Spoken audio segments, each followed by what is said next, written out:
விஜய் சாருக்கு வயசு 50க்கு மேலே ஆனால் ஸ்கின் செம்ம ஸ்மூத்தாக செமையாக இருக்குது பார்த்தீங்களா. அவருடைய ஸ்கின் வந்து எப்போவுமே ஹைட்ரேட்டடாக இருக்கலாம், அதாவது நீர்த்தன்மையோடு இருக்கலாம். அப்போ உங்கள் ஸ்கின்னு நீர்த்தன்மையோடு இருக்குன்னா உங்களுக்கு தேவை இந்த ட்ரீட்மெண்ட்.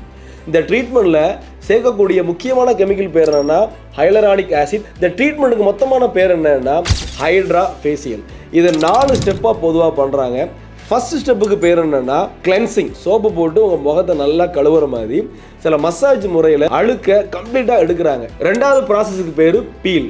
இறந்த செல்கள் உங்களுடைய முகத்தில் அங்கங்கே இருக்கும், அதை ஆசிட் பீல், அதாவது மைல்டான ஆசிட் பீல் பயன்படுத்தி இறந்த செல்களை ரிமூவ் பண்ணுவாங்க. மூணாவது ப்ராசஸுக்கு பேர் எக்ஸ்ட்ராக்ஷன். இப்போ பீல் போட்டு எடுத்தாச்சு, இருந்தாலும் அங்கங்கே குழிகளில் கொஞ்சம் அழுக்குகள் இறந்த செல்கள்லாம் தங்கி இருக்கலாம். அதை வேக்யூம் ஃபோர்ஸ் பயன்படுத்தி உறிஞ்சி வெளியெடுப்பாங்க.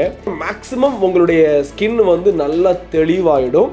நாலாவது ப்ராசஸுக்கு பேர் இன்ஃபியூஷன். இந்த 3 ப்ராசஸுமே பண்ணதுக்கு அடிப்படை ரீசனே இந்த 4வது ப்ராசஸை ப்ராப்பராக பண்ணுறதுக்கு தான். இப்போ உங்களுடைய முகத்தில் ஹைலரானிக் ஆசிட்டுங்கிற சூப்பரான ஒரு விஷயத்தை அப்ளை பண்ணுவாங்க. இது என்ன பண்ணுன்னா தன்னுடைய எடையை விட பல மடங்கு நீரை உறிஞ்சி தனக்குள்ள வச்சிருக்கக்கூடிய சக்தி உடையது. அதனால உங்களுடைய முகம் ஹைட்ரேட்டடா பளபளன்னு இருக்கிறதுக்கு வாய்ப்புகள் ரொம்ப அதிகம். இதே மாதிரியான ஸ்கின் சம்பந்தமான டீட்டெயிலான விஷயம் தெரிஞ்சுக்கிறது நம்ம சேனலை ஃபாலோ பண்ண மறக்காதீங்க.